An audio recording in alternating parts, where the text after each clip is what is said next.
Do you remember the soups? Not the ones from a can, the ones your mother built from a bare bone and whatever the garden had left. Those soups filled entire chapters of old cookbooks, and today you will not find a single one of them on any menu in this country. Number 19 on this list used a cut of meat that simmered for half a day, and most butchers stopped carrying it decades ago. And number 1 has no recipe at all, just whatever was left in the icebox on Friday night, and somehow it was the best bowl of the week.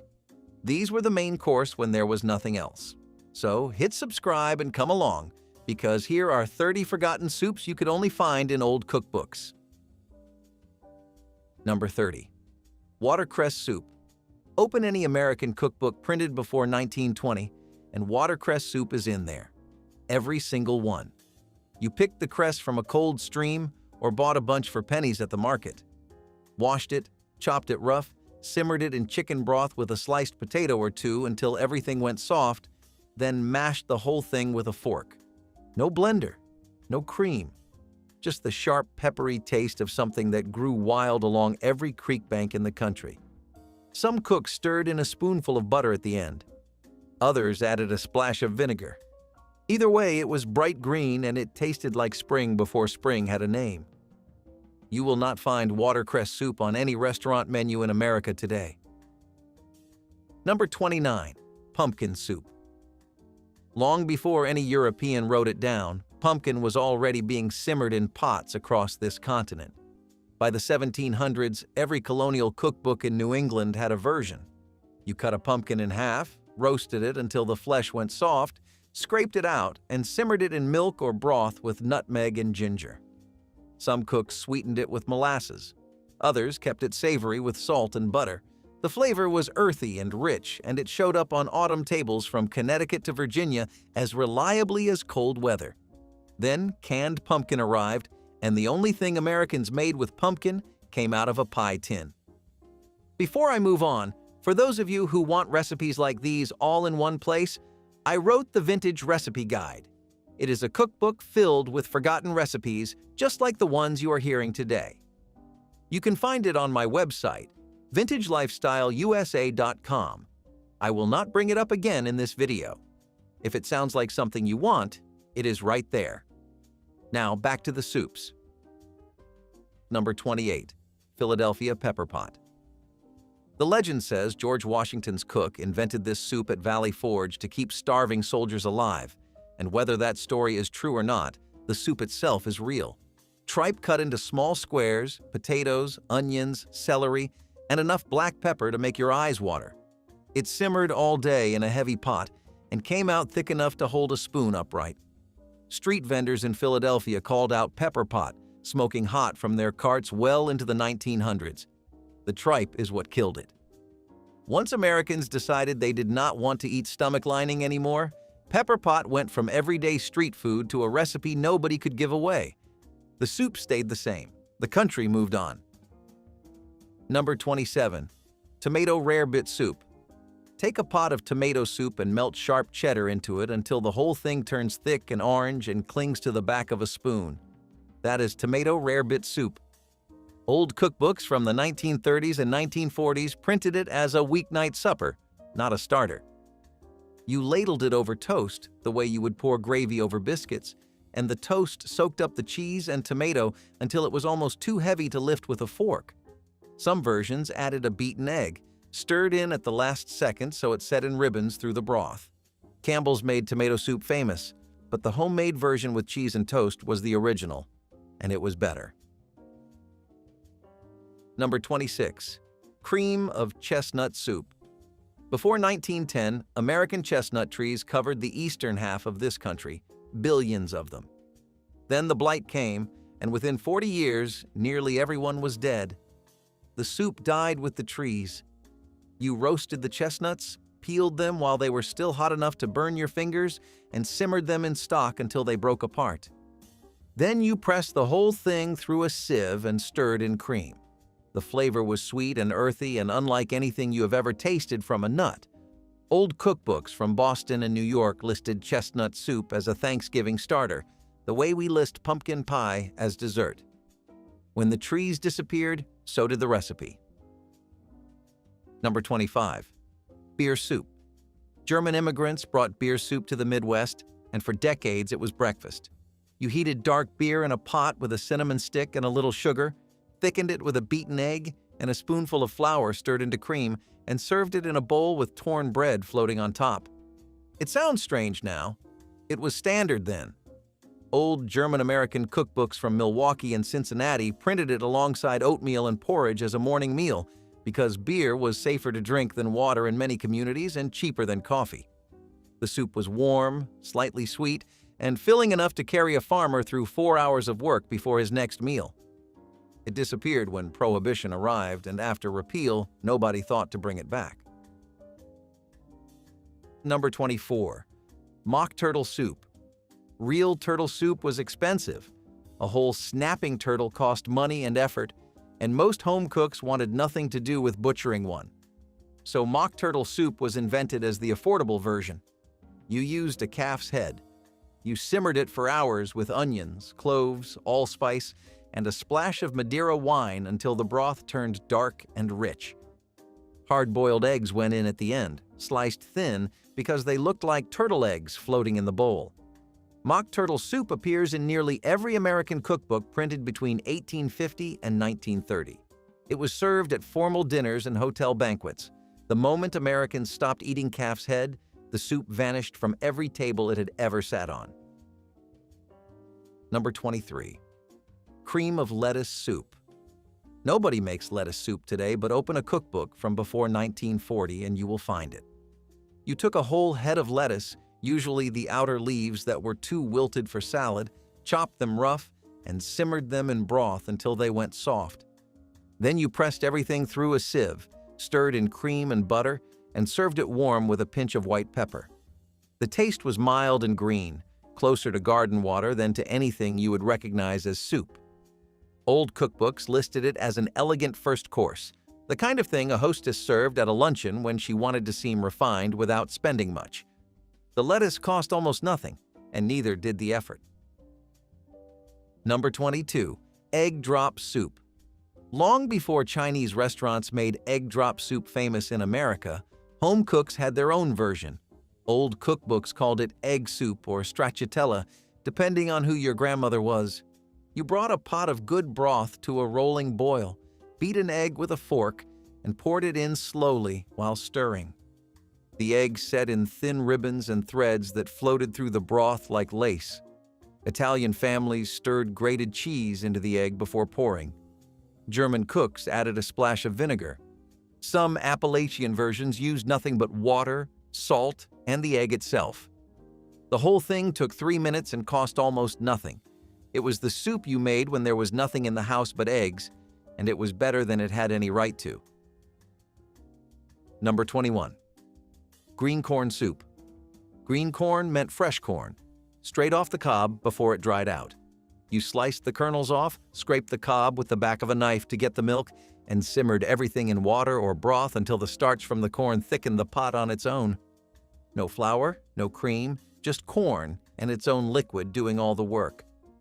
Green corn soup was a summer staple in old American cookbooks because corn was free if you grew it yourself, and almost everybody did.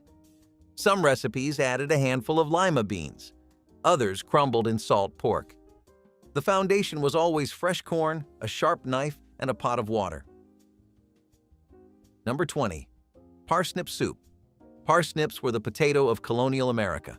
Before the potato took over, parsnips were what you grew, stored in the root cellar, and ate all winter. Parsnip soup was standard. You diced them, simmered them in broth until they went soft, mashed them with a fork, and stirred in a little butter. The taste was sweet and nutty and completely unlike potato soup. Old cookbooks from the 1700s and early 1800s list parsnip soup alongside carrot soup and turnip soup as though all three were equally common. They were. Then the potato won, and parsnips were pushed to the edge of the garden and eventually out of it entirely. There was a reason the soup pot sat on the back of the stove from Monday to Saturday. It knew something that modern cooking has forgotten. It knew that flavor does not come from a recipe. It comes from time. Every bone, every scrap of onion, every knob of celery that went into that pot made the next bowl better than the last. Your grandmother did not call it layering. She did not call it building a fond. She just kept the pot going. And the soup on Friday tasted nothing like the soup on Monday because 5 days of scraps had turned plain water into something that smelled like the whole week pressed into a single spoon. No cookbook explained this. The pot just knew. Number 19. Oxtail soup. An oxtail is exactly what it sounds like. The tail of a cow, cut into thick rounds at the joint, each one ringed with dark red meat and a core of bone and marrow. Old butchers gave them away. Nobody with money wanted them, and the women who took them home knew exactly what to do. You browned the pieces in a heavy pot with a little lard until the outside was almost black, then covered them with water and added onions, carrots, celery, a few peppercorns, and a bay leaf. Then you waited. Oxtail needs hours. The collagen in the joints breaks down slowly, and as it does, the broth turns thick and glossy and rich in a way that no other cut of beef can match. After 5 or 6 hours, the meat slid off the bone at the slightest touch, and the broth had turned into something closer to gravy than soup. Some cooks added barley to stretch it. Others dropped in small dumplings. But the best versions had nothing but oxtail and broth, because the whole point was letting that cheap cut prove what time could do. Oxtail soup shows up in every major American cookbook from the 1800s through the 1950s. It was served in hotel dining rooms and boarding houses alike. Today, oxtails cost several dollars a pound because restaurants discovered what home cooks always knew: the soup is the same. The price is what changed. Number 18. Peas porridge. The nursery rhyme was about a real dish, and American families ate it for generations.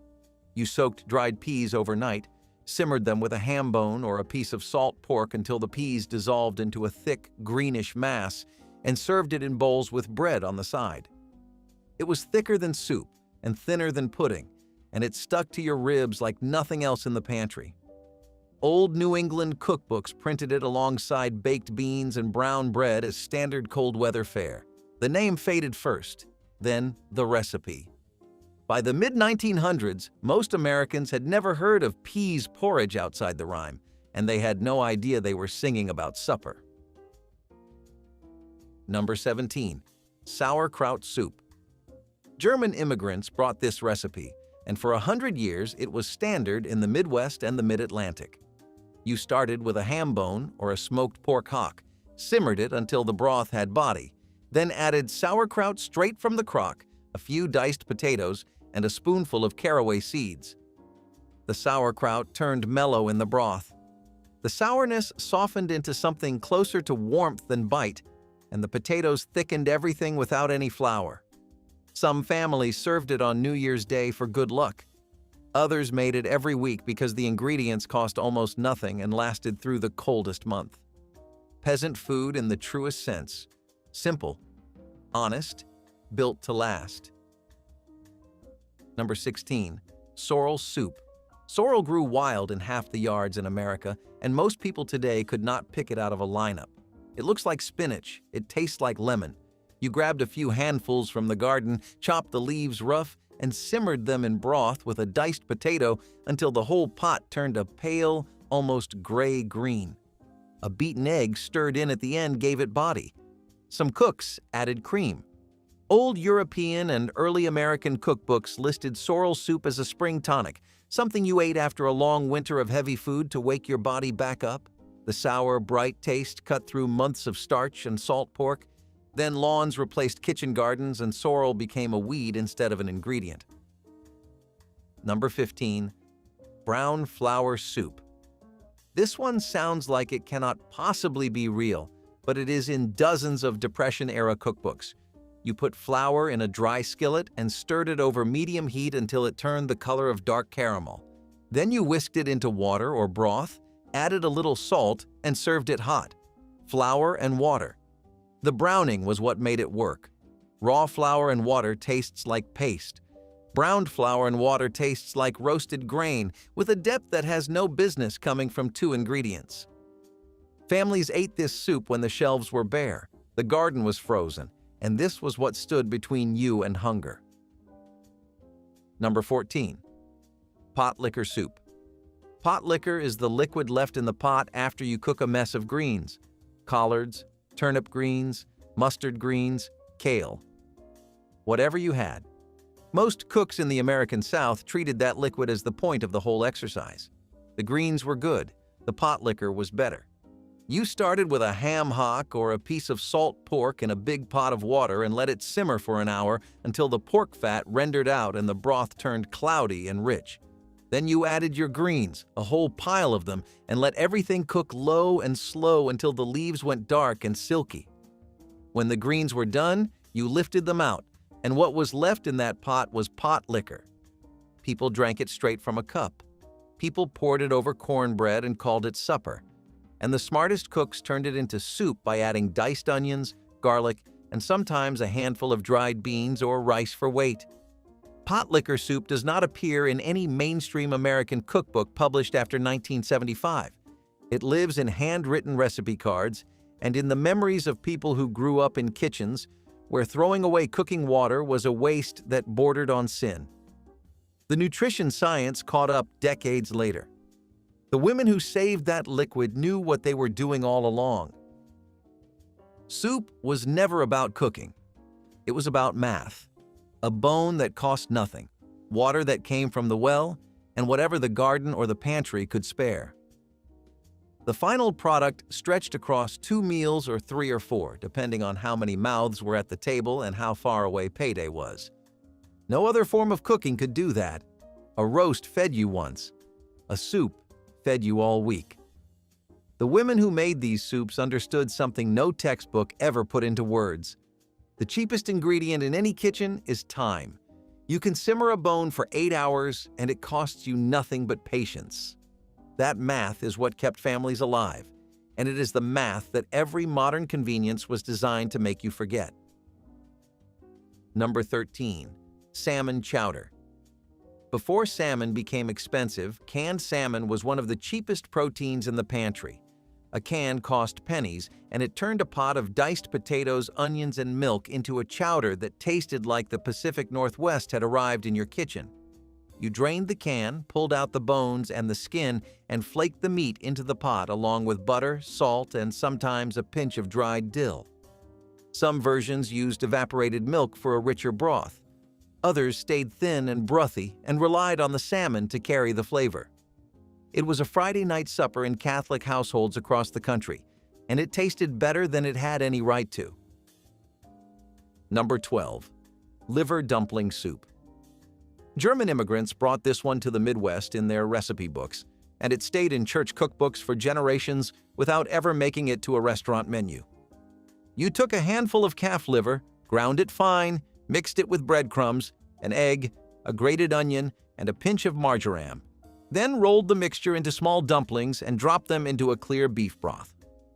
The dumplings turned dense and savory, almost like meatballs, but with a deeper, mineral richness that came straight from the liver.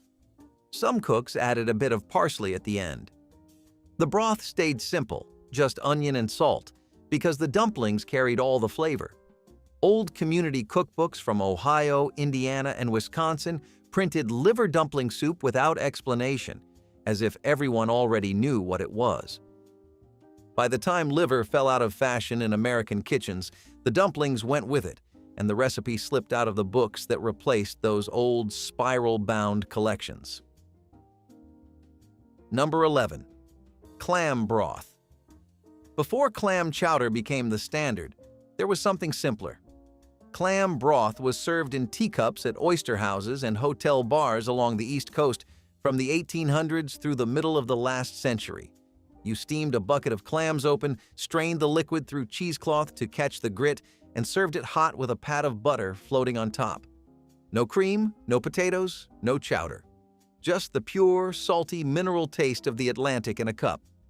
Diners ordered it the way office workers order coffee now, quick, warm, and restorative. Old restaurant menus listed clam broth as a separate category from soup, and it cost next to nothing. When the oyster bars closed and the clam beds shrank, the teacup of broth went with them. Number 10. Buttermilk soup. Scandinavian immigrants in Minnesota and the Dakotas brought buttermilk soup, and their children grew up eating it without ever questioning how strange it sounded. You heated buttermilk slowly in a pot, being careful not to let it boil, then stirred in a beaten egg, a spoonful of sugar, and sometimes a handful of raisins or small dumplings. The soup was tangy and sweet at the same time. Old community cookbooks from Lutheran church basements printed the recipe with no explanation because everyone already knew it. If you did not grow up with it, you never heard of it. If you did, you remember the taste of every bowl. Number 9. Turkey frame soup. The day after Thanksgiving, every kitchen in America used to smell like this soup. You took the turkey carcass, broke it in half if you had to, and put the whole thing into the biggest pot you owned with water, celery tops, an onion cut in quarters, and a few peppercorns. It simmered all afternoon. By evening, you had a broth so rich it set into jelly when it cooled. You strained out the bones, picked off whatever meat was still hanging on, and added noodles or rice or dumplings. It was the best soup of the year, and it was made entirely from scraps. Today, most carcasses go into the garbage before the dishes are done. Number 8. Mulligatawny. Mulligatawny came from India by way of the British Empire and landed in American cookbooks in the early 1800s. The name means pepper water in Tamil. You simmered chicken or lamb with onions, apples, curry powder, and rice until the broth turned golden and fragrant and tasted like nothing else in any cookbook on either side of it. Some versions added coconut milk. Others used cream. The spicing varied from mild to sharp depending on the cook and the decade, but the recipe stayed the same for over a century. Fanny Farmer and The Joy of Cooking both printed it as standard, right next to split pea and chicken noodle. By the 1980s, it had dropped off the page, and most Americans alive today have never heard the word. Number 7. Beef tea. Beef tea is not soup in the way you think of soup, but every old cookbook treats it as one. You took a pound of lean beef, cut it into small pieces, put it in a jar with a cup of cold water, sealed the jar, and set it in a pot of simmering water for 3 or 4 hours. The beef gave everything it had to the liquid, and what came out was a dark, clear, intensely flavored broth that was served in a teacup. Doctors prescribed it for invalids and new mothers. It appears in home medical guides and cookbooks alike from the 1850s through the 1940s, and the instructions are always the same. Slow extraction, no boiling, no seasoning, pure beef in a cup. The canning industry did not kill homemade soup. It made homemade soup feel unnecessary. When you could open a can in 30 seconds and have it on the table in 3 minutes, the idea of standing at a stove for an afternoon felt like a luxury nobody could afford. And the industry knew that. Every advertisement from the 1950s forward sold the same promise. This can contains everything your grandmother made, only faster. The truth was different. A can of cream of mushroom soup and a pot made from fresh mushrooms and real cream are not the same food. They share a name the way a photograph and a painting share a subject. But the promise was enough. One generation bought the can, the next generation forgot the recipe. Number 6. Ox cheek soup. The cheeks of a cow were some of the cheapest meat a butcher sold, and the women who bought them knew they were getting the best end of the deal. You simmered the cheeks whole in a pot of water with onions, celery, and a few peppercorns for 4 or 5 hours until the meat fell apart at the touch of a spoon.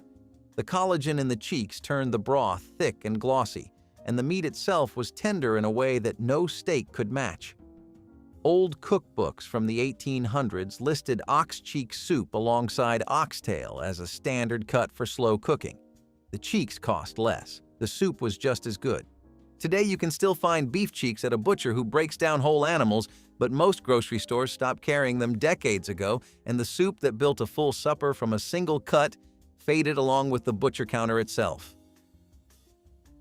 Number 5. She crab soup.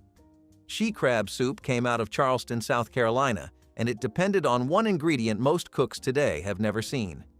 You used female blue crabs, the ones carrying bright orange roe under their shells. The roe gave the soup its color and a briny sweetness that plain crab meat could not match.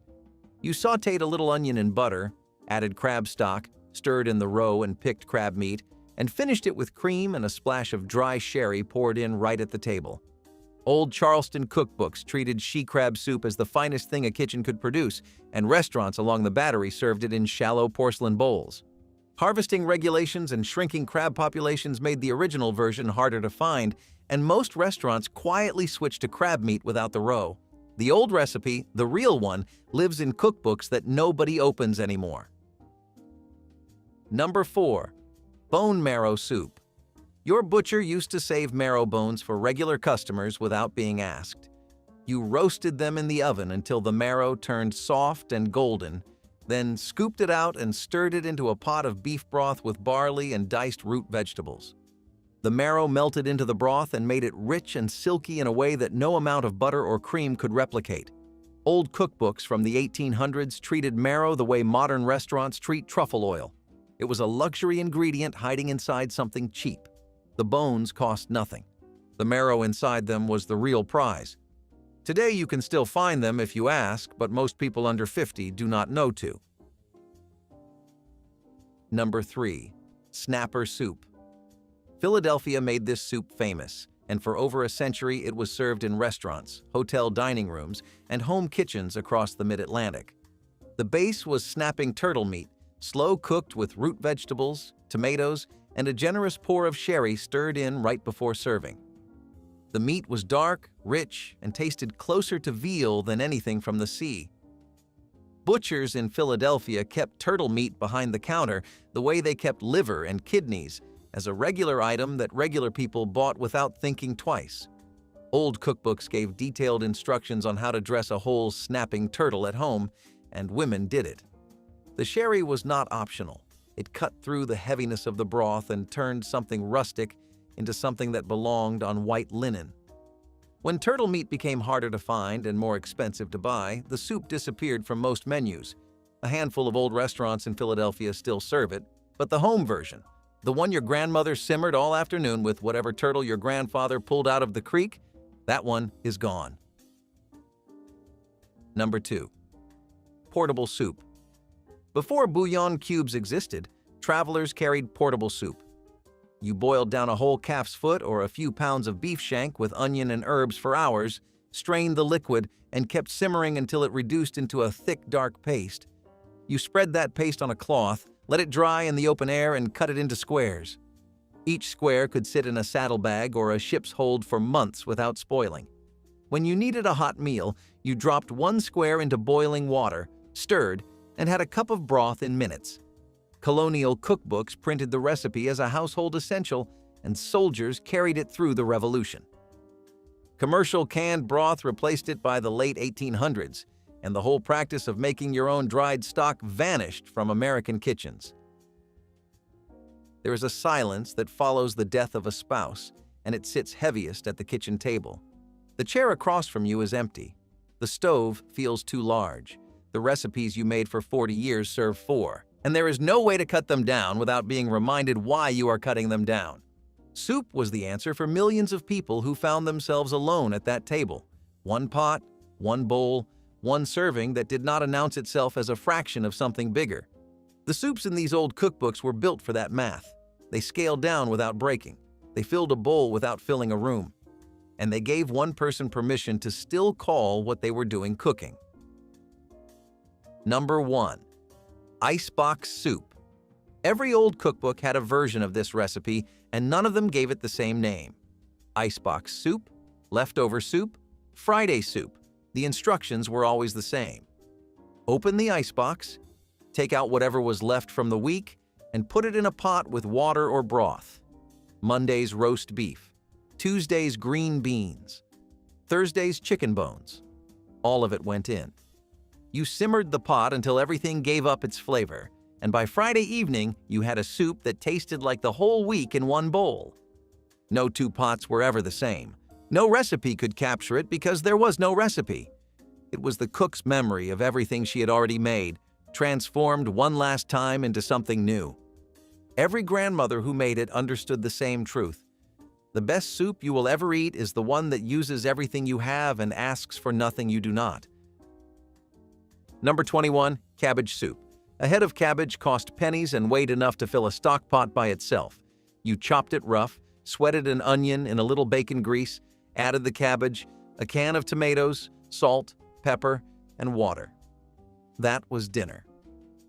The cabbage broke down into silky ribbons that tasted nothing like the raw vegetable. Some families threw in a handful of rice to give it body. Some dropped in a piece of smoked sausage if they could spare it. But the plain version, the one with nothing but cabbage and tomatoes and water, was the version that kept families fed when the paycheck was already spent. Nobody bragged about cabbage soup. You just made it, ate it, and were grateful the pot was still half full for tomorrow. The soup pot was the great equalizer. It did not care whether you were a farmer's wife in Iowa or a factory worker's daughter in Pittsburgh. It asked one question: what do you have? And whatever you answered, it said yes. A bone, a potato, an onion. That was enough. The can opener changed everything, and not for the better. When Campbell's put condensed soup on every grocery shelf in America, it did not just sell convenience. It sold the idea that cooking was a chore you could skip. And slowly, quietly, an entire generation of women stopped reaching for the stock pot. The recipes did not vanish because they failed. They vanished because someone figured out how to charge a dime for what used to be free. The families on this list never forgot that. Wilted lettuce and hot grease broth was an invention born of necessity and hunger. Imagine a time when fresh produce was scarce, and what you had on hand was wilting in the heat of summer. The solution was simple: bacon grease poured over those tired greens, transforming them into something that barely resembled soup but could fill an empty stomach. The bitter leaves softened in the hot grease, which added a layer of richness and flavor that made it somehow bearable. You could stretch this meager concoction with just a bit of seasoning, and suddenly it became more than just a sad vegetable dish. It was a meal. For those who lived through it, the memory of that greasy, wilted broth could bring a sense of bitter nostalgia, a reminder of the lengths they went to survive. It was about making do with what you had, no matter how unappealing it might seem. Looking back, the ingenuity that birthed this dish speaks volumes about the resilience of those who lived through it, how survival was often tied to finding beauty in the simplest, most humble things. All right, let's talk about this Campbell's home-style chicken noodle soup. This was a vegetarian's dream come true.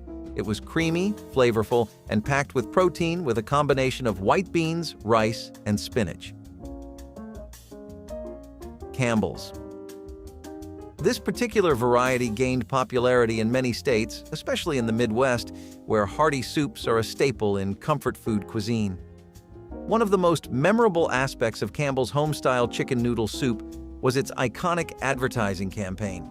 The ads featured the chunky soup label prominently and were often endorsed by celebrity athletes like NFL stars. Interestingly, Campbell's even made a point to highlight the homemade quality of the soup in their marketing, suggesting that it was made with the same care and attention as if it were prepared in a family kitchen. Chicken noodle soup has a long history as a go-to comfort food, and Campbell's home-style version aimed to take that tradition to the next level. Despite its popularity, this version eventually fell off the shelves. Number 15. Cream of celery soup. Nobody bought cream of celery soup in a can because they loved the taste. They bought it because the recipe on the back told them to use it in a casserole. But the homemade version, the one your grandmother made from actual celery, was a completely different thing. You chopped a whole head of celery, leaves and all, sautéed it with onion and butter, added flour to thicken, then poured in milk and a little chicken stock. You simmered it until the celery was soft, then mashed it with a fork or pushed it through a sieve. What came out was pale green, silky, and tasted like a garden in a bowl. The leaves gave it a depth that no can ever captured. Something worth saying about the women who made these soups: they did not call themselves cooks. They did not collect recipes or read food magazines or dream about kitchen gadgets. They fed people. That was the job, and it started before sunrise and did not end until the last dish was dried and put away. A pot of soup was not a creative expression. It was an answer to a math problem. How do you turn $2 into 7 days of meals? The answer was almost always the same. Start with water, add heat, find something, anything, to put in the pot, and keep stirring until everyone at the table has had enough. The skill was not in the recipe. The skill was in knowing how to make nothing taste like enough. Flour dumpling. Water soup was exactly what it sounded like. Boiled water, a pinch of salt, and dumplings made from nothing but flour and whatever fat was left in the house. You mixed the flour with a little water until it clung together in sticky clumps, then dropped spoonfuls into the bubbling pot. The dumplings swelled and softened, turning the water cloudy and thick. Sometimes the dumplings were chewy, sometimes they dissolved. No two pots were ever the same. The flavor came from memory, not ingredients. Some parents told their kids it was their favorite meal as a child, just to make them feel better. Others stayed quiet. There was something hypnotic about watching the lumps rise to the surface, bobbing like pale ghosts in the broth. You ate it fast before it congealed, and if you were lucky, it stuck to your ribs just long enough to fall asleep. This was food that asked for nothing and gave very little in return. But it was warm. It was there. And when you had nothing else, that was enough to earn your respect. All right, let's get a little weird with it. We're talking about Campbell's mock turtle soup. Now, before you wrinkle your nose, hear me out. This wasn't actually made from turtles. It was a Victorian-era concoction made with beef, veal, and sometimes even calf's head. Campbell's mock turtle soup might sound like something out of a fairy tale, but it was a real-life favorite for many. This soup was inspired by the traditional English dish, mock turtle soup, which was created as a more affordable alternative to the expensive turtle soup. The result was a unique, somewhat exotic flavor that set it apart from more common soups. The name mock turtle was just a fancy way of saying it was a fancy soup. Mock turtle soup was a popular dish in the 19th century. It was often served at grand dinners and banquets. Unfortunately, this historical recipe has long been discontinued, but it still holds a special place in the culinary world's history books. Number 25, split pea soup. You bought a bag of dried green peas for next to nothing, and that bag could feed a family twice over. The method was almost offensively simple. You soaked the peas overnight, dropped them into a pot with water, a ham bone if you had one, a chopped onion, maybe a carrot or two, and you let it go. Low heat, 3 hours. No stirring required. The peas dissolved on their own into something thick and green and deeply satisfying. No cream, no stock cube. The ham bone did all the work, releasing salt and smoke into every spoonful. By the time you ladled it out, the meat had fallen clean off the bone and shredded itself into the soup. One pot, $1, one afternoon, and dinner for 4 nights running. Canned tomato and elbow macaroni soup was not glamorous, but it made the pantry stretch. 1 can of tomatoes, sometimes whole, sometimes crushed, got poured into a pot with water and a few handfuls of elbow macaroni. You let the pasta swell until it filled the pot with soft, starchy bulk. If you had a bouillon cube, in it went. If you had milk, you added a splash to cut the acidity. The whole thing tasted like warmth and metal, especially when cooked in an old aluminum pan. You could dress it up with a sprinkle of sugar or a pat of butter, but most of the time it was just tomato and noodle, red and white, bland and better than nothing. Kids would pick through it, looking for a miracle. Adults just spooned it in, chewing with their jaws and not their hearts. It was fast. It was filling. It was honest. And in a world full of dinner tables that asked for patience and sacrifice, this soup asked for very little. It expected you to show up hungry, and it met you where you were. No judgment, no surprise, just enough. Campbell's oyster stew was another unique entry in Campbell's lineup. This soup featured oysters in a creamy, buttery broth, a delicacy for seafood lovers. Oyster stew has roots in early American cuisine, especially in coastal areas where fresh oysters were abundant. Campbell's oyster stew was a way for people to enjoy the luxurious taste of oysters without needing to go to a seafood restaurant. Oyster stew is a traditional dish that has been enjoyed for centuries. It is believed to have originated in England. While it may not have been everyone's cup of tea, it was a notable attempt to bring a bit of seafood elegance to the canned soup aisle. Number 16. Turkey carcass soup. The day after Thanksgiving, before the dishes were even all washed, the carcass went into the pot. You cracked the bones, covered them with water, threw in an onion cut in half, a few celery tops, salt and pepper, and let it simmer for hours. By afternoon, you had a rich golden broth that smelled better than the original dinner. You strained out the bones, picked off whatever meat was still clinging to them, and added it back with egg noodles or rice. Some families dropped in frozen vegetables. Others kept it simple, just broth, turkey shreds, and noodles. This was the meal that made Thanksgiving worth the trouble. The bird fed you once at the table. The carcass fed you 3 more times from the stove. Nothing went to waste. Bread heel and onion soup came from the back of the pantry and the bottom of the loaf. Those last hunks of bread, too dry to enjoy but too precious to toss, were torn into cubes and browned in a skillet with sliced onions. If there was any fat left in the house, it got used here. Then came the boiling water, poured right in. It hissed, it steamed, it turned the skillet into a bubbling potion that smelled better than it tasted. But it did taste like effort, like someone cared enough to turn nothing into something. Children wrinkled their noses. Adults stared into it, spooned it up anyway. Sometimes a pinch of salt or a dash of pepper elevated it just enough. You were not supposed to savor it. You were supposed to eat and get on with it. This was food that filled space, not hearts. But it stayed in memory like a splinter, because even if it was plain, it was earned. You watched your parents stir that pan with tired wrists and wondered how long it took to learn how to survive without complaint. And that soup, bland as it was, always tasted like an answer you were not ready to hear. Vinegar. Hot water soup was a shock to the tongue, but a relief to the wallet. All it took was boiling water, a splash of vinegar, a touch of garlic if you had it, and a crack of black pepper. Sometimes a bit of stale bread floated in the middle like a soggy raft. The acidity slapped you awake, an almost medicinal burn that reminded you this was not comfort food. This was desperation food. And yet, some folks grew to like it. It was cleansing, they would say. Cleansing like scrubbing the inside of your gut with steel wool. But it was warm, and it filled the bowl. Children cried the first time they tasted it. Adults drank it with quiet eyes. You had to be tired to appreciate something like this. Tired and cold and out of options.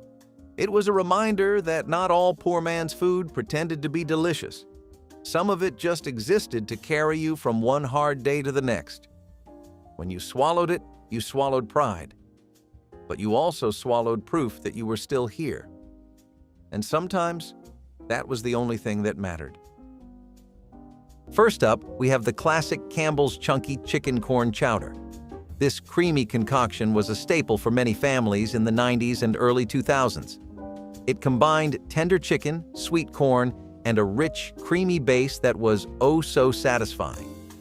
Now, soups were everywhere in the 90s, so what made this one stand out in the canned soup aisle? Well, it was the chunky texture. Plus, it was the classic hot meal for a cold day. Originating from Campbell's, a brand known for its iconic soups, Chunky Chicken Corn Chowder was part of the Chunky line, which aimed to provide more filling options. It's rumored that this soup's popularity soared thanks to its frequent appearances in TV commercials and endorsements by celebrities. Yeah, remember that soup advertisement with former NFL player and current sports analyst Jerome Bettis? Sadly, this soup seems to have disappeared without a trace.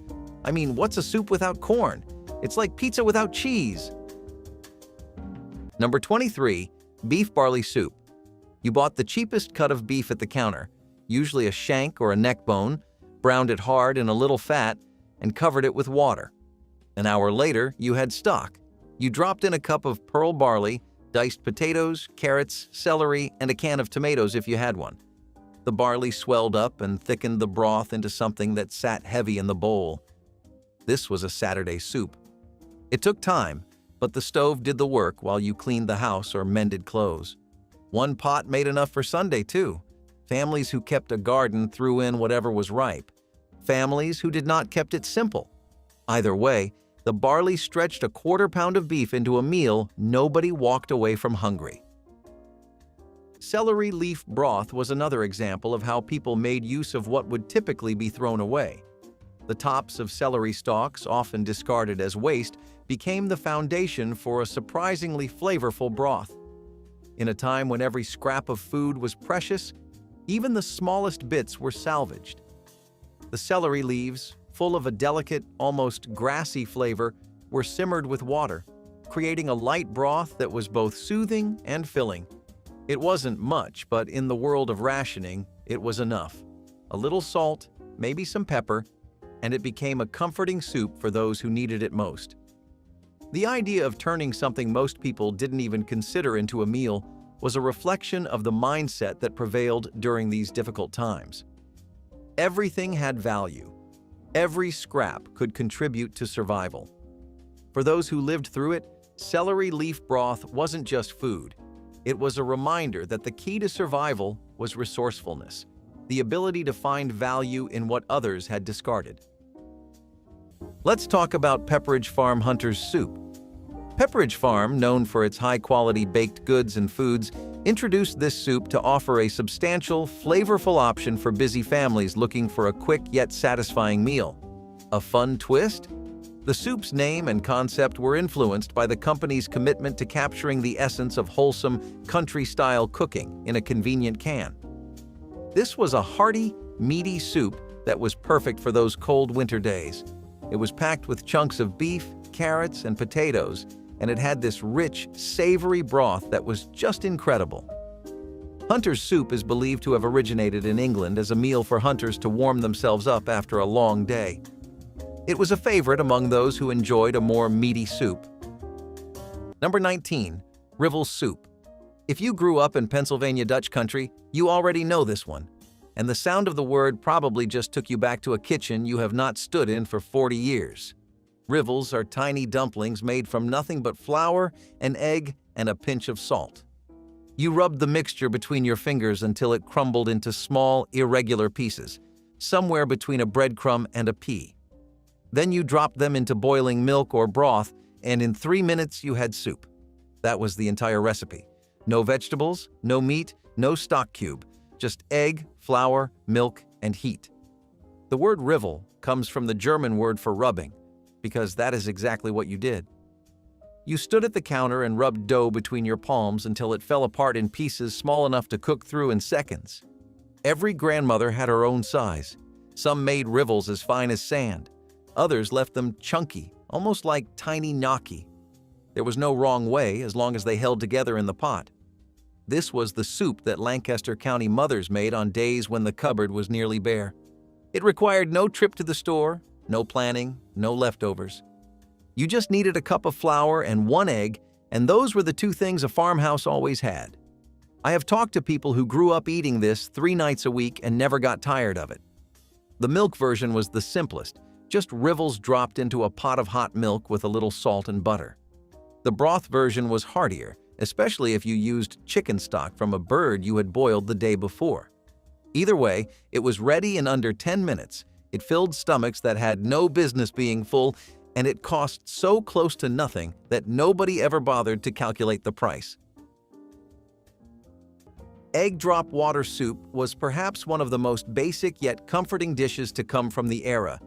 When food was so scarce, even something as simple as an egg became a precious commodity. In a time when the shelves were often bare and protein was hard to come by, the egg drop water soup provided a moment of nourishment and a bit of warmth. The process was almost magical.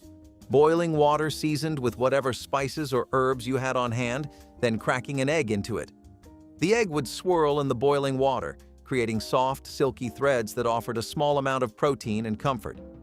It was simple, but it was enough to calm the hunger, even if just for a moment. In those days, simplicity wasn't a choice, it was all there was. And yet, something about that humble egg floating in a hot broth still carried with it a sense of comfort. It was a reminder that even in the most desperate of times, you could still find solace in something as basic as an egg. It wasn't much, but it was theirs. Now, who doesn't love a good clam chowder? And this Panera Bread version was absolutely incredible. It was creamy, rich, and packed with clams. It was the perfect comfort food, especially when paired with a crusty piece of bread.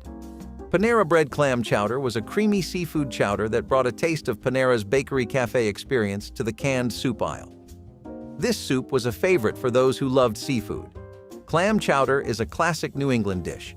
There were two main types: New England clam chowder, which is creamy, and Manhattan clam chowder, which is tomato-based. Panera Bread's clam chowder was inspired by the classic New England-style chowder, which has been a staple in American cuisine for centuries. One of the most iconic ways to enjoy Panera's clam chowder was in their famous sourdough bread bowl. This one unfortunately fell out of flavor, but Panera Bread's other soups continue to be enjoyed by many. Number 24. Cream of tomato soup from scratch. This was the soup that made Campbell's rich, and the homemade version cost a fraction of the can. You started with a quart of home-canned tomatoes or a handful of fresh ones from the backyard, cooked them down with a pinch of baking soda to kill the acid, then stirred in warm milk and a tablespoon of butter. That was the whole recipe. The baking soda was the trick nobody talked about. Without it, the milk curdled the second it touched the tomatoes, and you had a pot of pink cottage cheese. With it, you got a smooth, coral-colored soup that tasted like summer even in January. Kids who grew up on this could never go back to the can. The can tasted like tin. This tasted like somebody's kitchen. Cabbage core soup was born in kitchens where waste was not an option and flavor came second to survival. After the outer leaves were used in slaw or boiled down for supper, the hard, pale heart of the cabbage, the part most people threw away, was chopped fine and dropped into boiling water. It had a bite to it, fibrous and bitter, but when cooked long enough with salt and maybe a pinch of sugar, it softened into something close to tender. The broth turned cloudy, greenish, and carried a faint sweetness like memory. If a bone was lying around, even a clean one, it went into the pot for luck. Families poured it over day-old bread or paired it with a spoonful of lard. It was never anyone's favorite, but it was honest. It reminded you of how close the line was between waste and worth. Sometimes the older folks would say this soup kept us through the hard winters. Kids rolled their eyes, but they still ate every drop. That cabbage core, once considered trash, became the backbone of dinner. And in a way, it tasted like persistence, chewy, bitter, and unwilling to give up. Okay, now let's spice things up a bit with this next one. Heinz cream of tomato soup with a kick of chili was a bold twist on the classic tomato soup. Heinz, a brand famous for tomato soup, decided to add a little extra kick to this spicy version. The result was a creamy tomato base with a delightful hint of chili heat, perfect for those who like their tomato soup with a bit of a punch. The history of Heinz tomato soup dates back to 1897 when Heinz first introduced their classic recipe. This spicier variant was a fun, limited-time addition to their lineup, but it seems it didn't stick around for long. Still, it remains a memorable flavor for those who had the chance to try it. Number 17. Onion soup. Not the French restaurant version with a crock and melted cheese on top. The 1950s American version was plainer than that, and better for it. You sliced 4 or 5 yellow onions thin, cooked them slow in butter or bacon grease until they went dark and sweet, then poured in water or beef stock and let it simmer. A few slices of stale bread went on top, maybe a handful of grated cheese if you had it, and the whole thing went under the broiler for 2 minutes. The bread soaked up the broth and turned into something halfway between a dumpling and a crouton. The onions did all the heavy lifting. When you cooked them low and slow, they released a natural sweetness that no amount of seasoning could match. 1 bag of onions cost almost nothing, and that bag made enough soup to last 3 days. Old Bean Water Revival was the second act for yesterday's pot of beans. After draining the cooked beans, the leftover liquid, thick, cloudy, and starchy, was saved instead of tossed. Into a new pot it went, sometimes with a handful of cornmeal, stale bread, or whatever wilted greens were on their last day.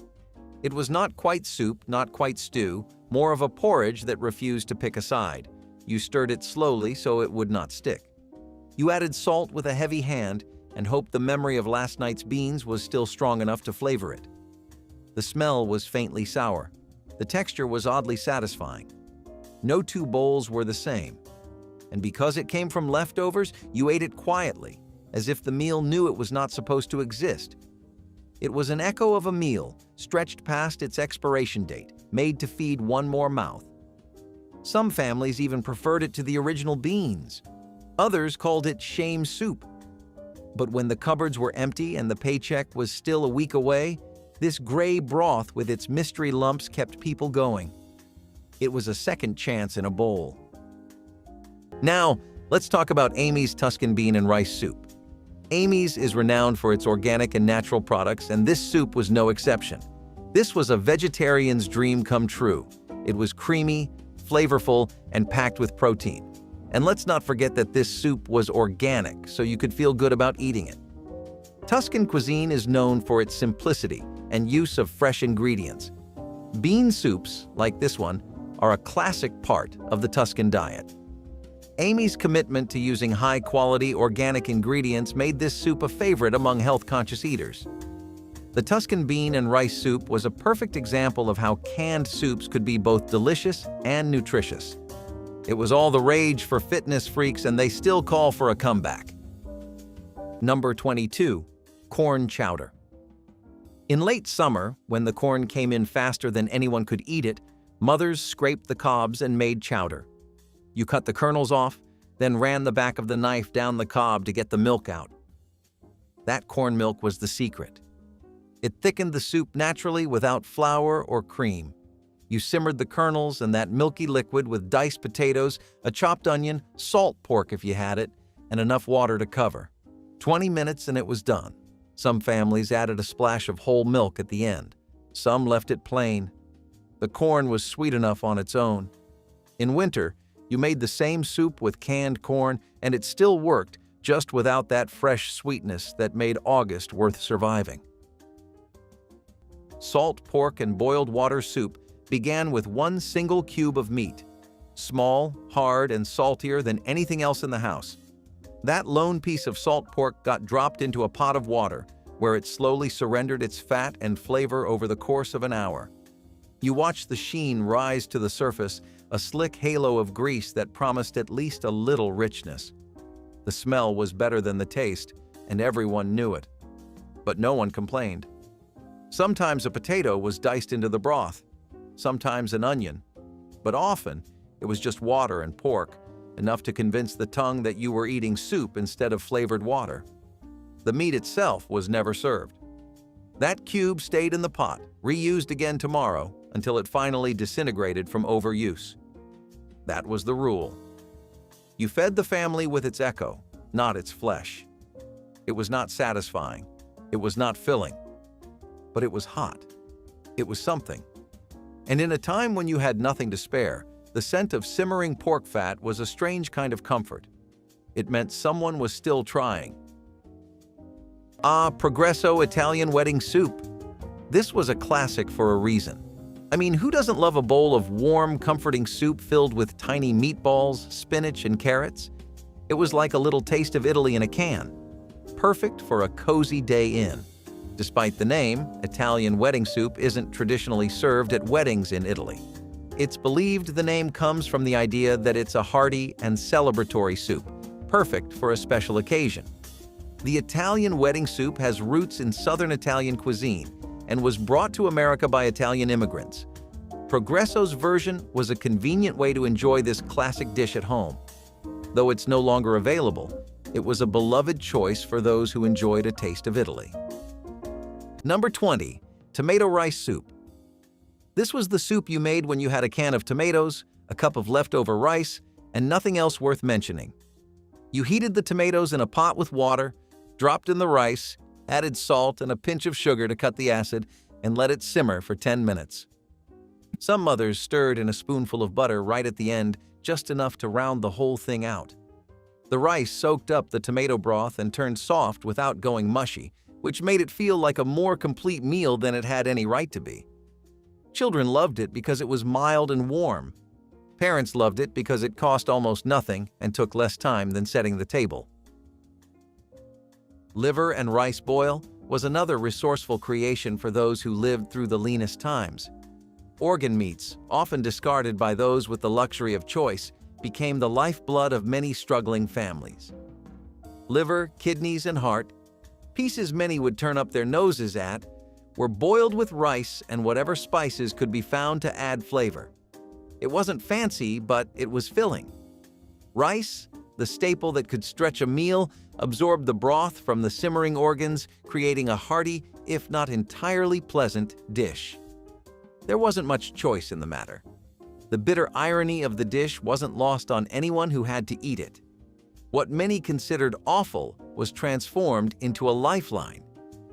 Today, we might turn up our noses at liver and rice, but back then, it was a reminder of just how resourceful and desperate life could become when the pantry was bare. Speaking of vegetable soups, the Trader Joe's sweet potato bisque was a creamy, sweet treat that was beloved by many. This soup featured a rich, velvety texture with the natural sweetness of sweet potatoes. It was a great option for those looking for something a little different from the usual savory soups. Trader Joe's is known for its unique and seasonal products, and this sweet potato bisque was a standout for its flavor and quality. This one often made a grand appearance in the fall when sweet potatoes were in their prime. Unfortunately, it was a limited-time offering and has since been discontinued, but with the rise of easy, quick Trader Joe meals, I can see this one making a comeback to the soup aisle soon. Number 18. Lentil soup. Lentils were cheap, they cooked fast, and they did not need to soak overnight like dried beans. You rinsed a cup of brown lentils, put them in a pot with diced onion, carrot, celery, a bay leaf, and enough water to cover by 2 inches. 40 minutes later, you had a thick, earthy soup that stuck to your ribs. Some families added a splash of vinegar at the end, which brightened the whole pot and kept it from tasting flat. Others crumbled leftover cornbread into the bowl and ate it like that. Lentil soup was the meal you never saw in restaurants and never read about in magazines. It lived entirely in home kitchens, made by women who learned it from their mothers and never thought to write it down. Turnip top soup was a dish born from the remnants of what the earth gave. During times of extreme rationing, it wasn't just about the food you had, it was about the food you could find. Turnips, a root vegetable that thrived in the toughest conditions, were a staple in many households, and even the tops, the greens, weren't discarded. These turnip greens, sometimes a bit tough and bitter, were boiled with the roots, creating a soup that was as much about making do as it was about getting by. The addition of a bone, if you could find one, might give the broth a little more flavor, but the dish was essentially a minimalist soup, just the earth's bounty and whatever scraps you could gather. The turnip top soup became a symbol of how people learned to value everything, even the parts of a vegetable that others would throw away. It was a simple meal, but one that carried a deeper lesson about resilience and the idea that even when the world was in turmoil, there was still something you could rely on. Okay, brace yourselves. We're talking about Heinz kidney soup. Now, I know what you're thinking. Kidney beans? But trust me, this wasn't your average bean soup. It was thick, hearty, and packed with flavor. It was a staple in many households, and I'm honestly surprised it's no longer on the shelves. Kidney beans are a good source of protein and fiber. They're also versatile ingredients that can be used in a variety of dishes. The soup was part of Heinz's effort to offer a variety of options beyond their famous tomato soup. While it may not have been as popular as some of their other offerings, it was appreciated by those who enjoyed its distinctive flavor. It's no longer available, but it remains a notable part of Heinz's soup history. Barley and bone soup was a hearty dish that embodied the art of stretching the little you had into something that could feed the whole family. Barley, a grain that was cheap and easy to store, was often used as a filler, while bones, often stripped of any remaining meat, provided the base for a broth. The bones were simmered for hours, extracting what little marrow was left, and the barley absorbed the richness of the broth, turning it into something filling. It wasn't glamorous, but it was enough. The soup was an example of how, during hard times, the food you had wasn't just a meal. It was a story of survival, a testament to human ingenuity in the face of adversity. It wasn't about how much you had. It was about how you made the most of what you could get. Barley and bone soup became a staple in many households, a reminder that sometimes the most nourishing meals were the simplest ones, built on the foundation of what others would have called scraps. Next up, we have lentil soup from Progresso. Now, I know what you're thinking. Lentil soup? Really? But trust me, this wasn't your grandma's lentil soup. Progresso kicked it up a notch with roasted veggies, giving it a smoky, flavorful twist. It was a great way to sneak in some extra protein and fiber. This was one of the healthiest canned meals out there, and its taste spoke for itself. Lentils have been a staple food for centuries, dating back to ancient Egypt and Rome. They're packed with nutrients and are a great source of plant-based protein. Progresso's version took this traditional dish and gave it a modern twist with roasted vegetables. Lentils are still loved in many countries in Asia, but the States have had enough of this protein option. Unfortunately, this particular variety has been discontinued, but it was a great example of how Progresso was always experimenting with new and exciting flavors. This soup might not be for everyone, but it was definitely a dish that had people licking food off their fingers.